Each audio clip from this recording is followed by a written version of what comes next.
Good afternoon from Raleigh, North Carolina. Here to actually pick up my kids. I'm in the carpool lane. Figured I'd bring up someone I've always wanted to talk about. I am a Gen Xer, and I guess maybe some millennials are familiar with the person too.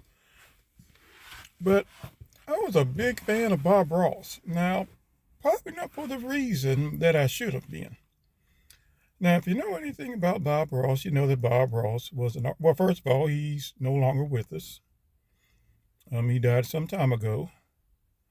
But he was also an artist. He used alla prima style. Um, Sometimes they just call it a Bob Ross style. Sometimes they call it a wet on wet oil style of painting. And I loved the paintings. The paintings were beautiful. They were awesome. Loved them.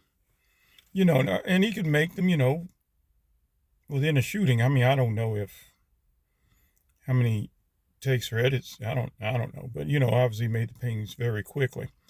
Here you also have to be real careful with those because I hear that they can be very messy. You know,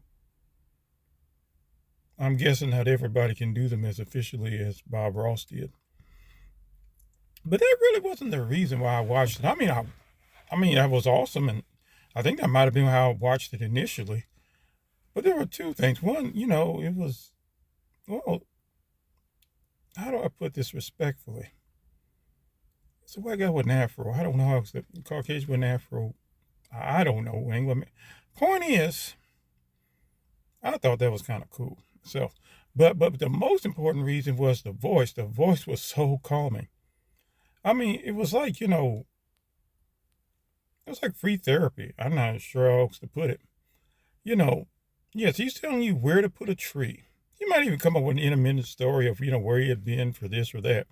But typically, you tell you, put a tree here, put a tree there. How about a little sun, a little glow. It was nice and soft. And I'm sure he was saying other things, like that, right? Placement of trees or ideas as you are, as you're trying to, populate the landscape. But the biggest thing, I mean, even if he said that stuff, all I heard was, we'll get through this, see your inner child. Um, you are responsible for your feelings. You're not responsible for other people's feelings. You're not alone. You are loved. I love you. I mean, the tenor of the voice was like that. I mean, I don't know. I'm not sure if this was a harsh guy. I don't think he was, but I mean, he could have been at home, but that voice was just, it was so soothing. And I just got lost in his voice. I was like, I'm here to listen to your voice, but I'll tolerate the paintings. Oh no, the paintings were A plus, but I'm wondering if I bet you I can't be the only person who was kind of like that. You know, that was really there just for the voice. I mean, the paintings were awesome too, and I looked at them too, but I was really there for the voice. I remember there was an optometrist like this when I used to live in Wisconsin. He was like a cross between Bill Bixby and Bob Ross. And I remember the voice was so soothing. I almost wanted to go to him all the time, but I was down in Raleigh now, so I can't really do that.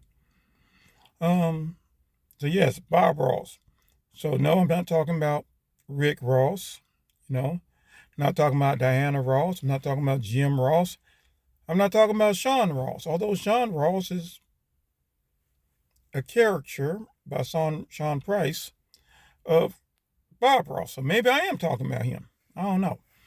But at any rate, man, I love that guy. I miss him. And I guess we still got lots of YouTubes, and other things you can, watch to, to get that nice, calm, serene cadence he had. Anyway, folks, take care and goodbye.